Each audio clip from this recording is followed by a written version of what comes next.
A trick-or-treater has been coming to my house every night. Not Halloween yet. By Mr. Outlaw. I want to start out by saying, I don't know what this thing is. All I know is that I don't want it around me. And I can guarantee that you wouldn't either. Regarding a brief background, I bought my house recently. Nothing special, just a medium-sized place located in a relatively safe suburb.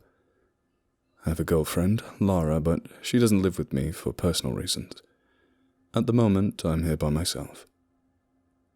I'm painting the situation because this is the kind of place where kids would go trick-or-treating. Not some decrepit apartment building.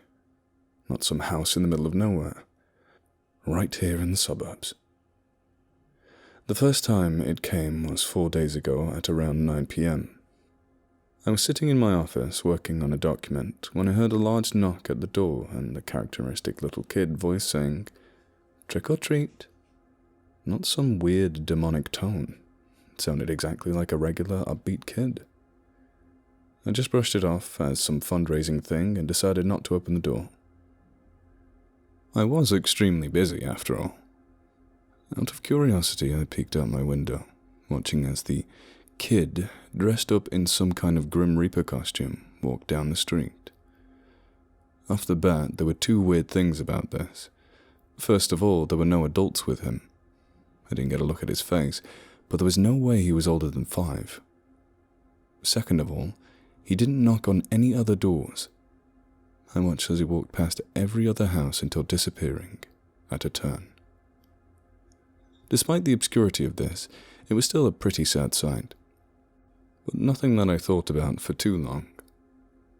It didn't come back until the following night. And this is where the detour to hell fucking no territory begins. I was out with Lara, and we were both drunk when we got back. It was late as hell, so we had just decided to put on a horror movie before heading off to bed. About halfway into the film, I hear a knock at the door. An upbeat "trick or treat" followed. Lara was quick to react. "What the fuck?" I remember her whispering to me. I hadn't told her about the first time it happened. I didn't deem it noteworthy after all. I looked at her without saying anything and just put a finger up to my lips. It was barely even a conscious decision. It almost felt instinctive at the time. I got up from the couch and made my way over to the door. Quietly, I looked through the peephole, seeing the same thing in the Grim Reaper outfit from before. He was wearing a mask, so I still couldn't see his face. I really wanted to ignore it, but at the time, I just thought it was a kid, you know?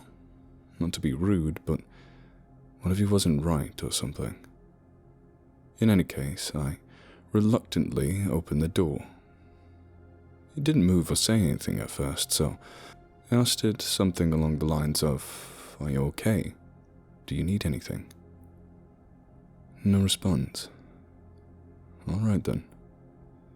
I turned around to face Lara and asked what she was thinking. No response from her either. In fact, she looked horrified. "What's wrong?" "Don't look at it," was her immediate response. "Close the fucking door!" A sudden outburst made me jump, but I did what she said. "What the hell was that?" She shook her head, still sporting the same horrific expression. "I don't know." I looked back through the peephole, but the only thing that I saw was the kid walking away, back towards me. I spent the night trying to convince her to just tell me what she'd seen, but her response was always the same. "I don't know." At a point, she just screamed at me to stop. "I told you, all right? I don't know!" That was all I could get out of her. She just didn't know. Whatever the hell that meant. She left immediately the next morning, and it was pretty obvious to me that she wasn't coming back for a while. I did get a parting text from her though. "If it comes back, don't open the door." Safe to say I was reasonably disturbed. Was she playing a prank on me? Seems rather elaborate, if you ask me. That couldn't be it. She'd never done anything like that before. Besides, she seemed genuinely terrified. But it was the only explanation that I could muster up at the time, so I went with it. Whenever I would talk to her after that, she never brought it up.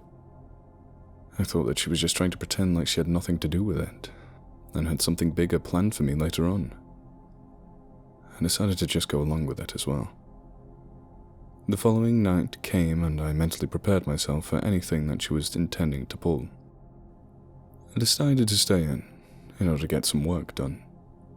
It was around midnight and I was ready to head downstairs to play some Xbox before bed. And then I heard it. Knock, knock. Trick or treat!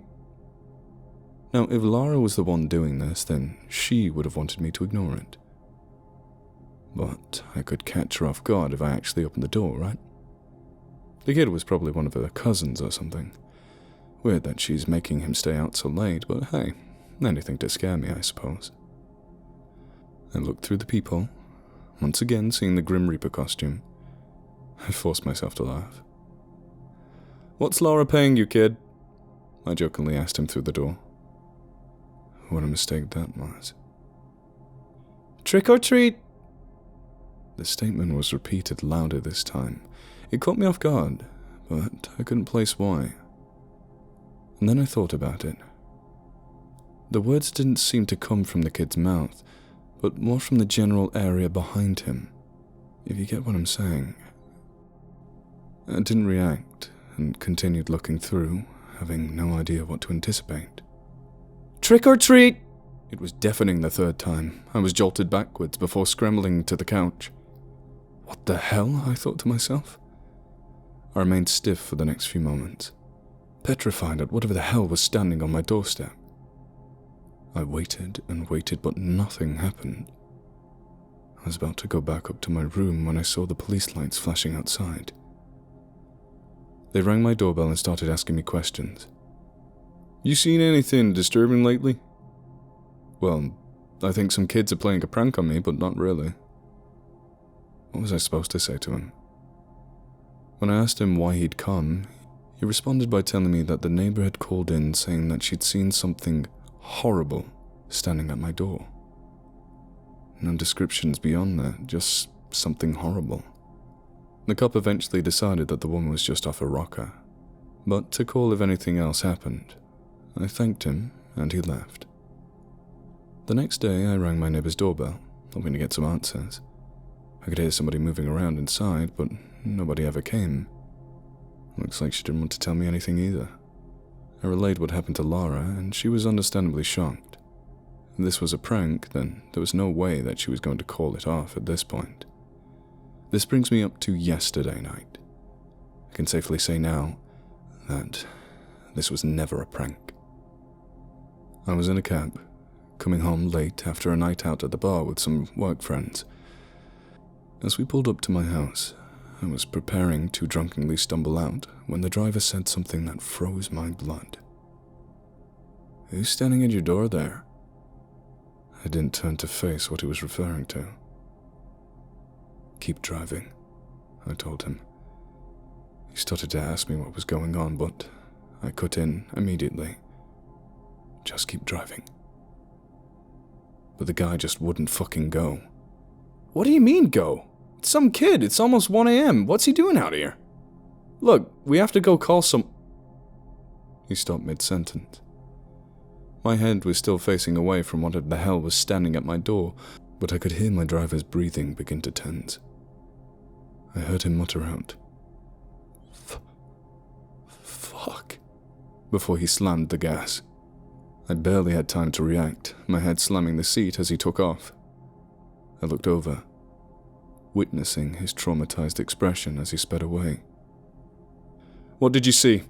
I yelled at him. All that he responded with was incoherent babbling. At moments I could make out, "No, didn't see," in his speech. I was so focused on trying to get him to talk that I didn't even notice where we were going. Suddenly, I felt the impact. He'd driven us off the road into a local wooded area. I'd put my seatbelt on, so I was mostly fine. The driver was knocked unconscious, though. I dialed 911 and told them what had happened. Well, not exactly what happened, just something that they would believe, that the driver had gone insane and driven us into a tree. At first, they set their suspicions on me. No surprise there. But that premise was wiped out when the driver woke up babbling the same shit that he'd been babbling in the car. Nobody got any answers out of him. He remained in a petrified, incoherent state. They tested him for drugs, alcohol. Nothing. Eventually he was whisked away for some psychological tests. While I was getting treated for my minor head wound, a detective visited me. He told me that there were signs of a break-in at my house. Called in at around 1:30 a.m. The window in my basement had been smashed and my front door had been left wide open. In the morning, I went back and looked everything over. It was indeed a mess. My Xbox and laptop were on the ground, and the cash that I'd hidden under my drawer looked like it had been thrown across the room, with bills scattered everywhere. But with all that said, nothing had actually been taken. Beyond the window in the basement, nothing really needed to be fixed either. It looked as if whoever was in here was in the process of stealing my shit when they dropped everything and ran out the front door. That was the law enforcement's conclusion anyway. Not very logical, but logic isn't something that I expected at this point. I have a feeling that something else happened. Something far worse.